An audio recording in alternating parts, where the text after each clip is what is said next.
जैसे को तैसा। एक बार की बात है, सुंदरवन में एक ऊंट और एक सियार में दोस्ती थी। सियार अपने आप को बहुत चालाक समझता था। एक दिन की बात है, सियार ऊंट से बोला कि मुझे आज खरबूजे खाने का बहुत मन कर रहा है, आओ पास में ही एक खरबूजे का खेत है, उसमें जाकर दोनों खरबूजे खाते हैं।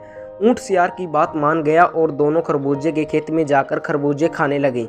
सियार ने तो जल्दी जल्दी खरबूजे खाकर अपना पेट भर लिया, लेकिन अभी ऊंट का पेट नहीं भरा था और वह खरबूजे खा ही रहा था कि तभी सियार खेत के पास एक पेड़ के नीचे जाकर ऊहा ऊहा करने लगता है। जब उसने पूछा कि तुम ऐसे क्यों कर रहे हो, यदि खेत के मालिक ने सुन लिया तो वह खेत में आ जाएगा। सियार ने कहा कि जब मैं खाना खा लेता हूँ तो उसके बाद मैं ऐसा ही करता हूँ, और सियार फिर उसे ऊहा ऊहा करने लगा। यह सुनकर खेत का मालिक वहां पर आ गया।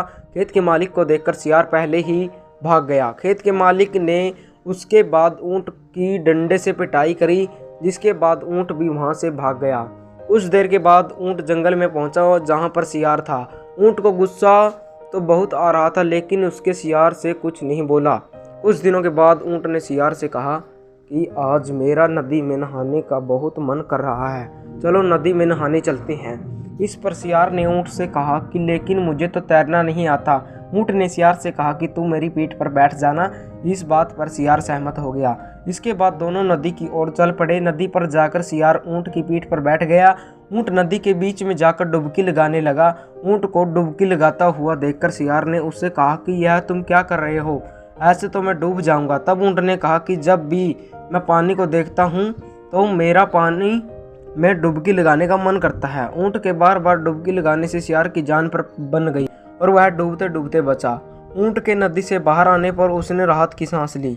सियार को समझ आ चुका था कि यह सब कुछ ऊंट ने उस दिन का बदला लिया है और उसे अपनी गलती का एहसास हुआ, जिसके बाद सियार ने ऊंट से पहले की माफ़ी मांगी। दोस्तों, जो हमें इस कहानी से सीख मिलती है वो यह है कि हमें कभी भी दूसरे के साथ गलत व्यवहार नहीं करना चाहिए, तो उसका परिणाम हमें भुगतना पड़ता है।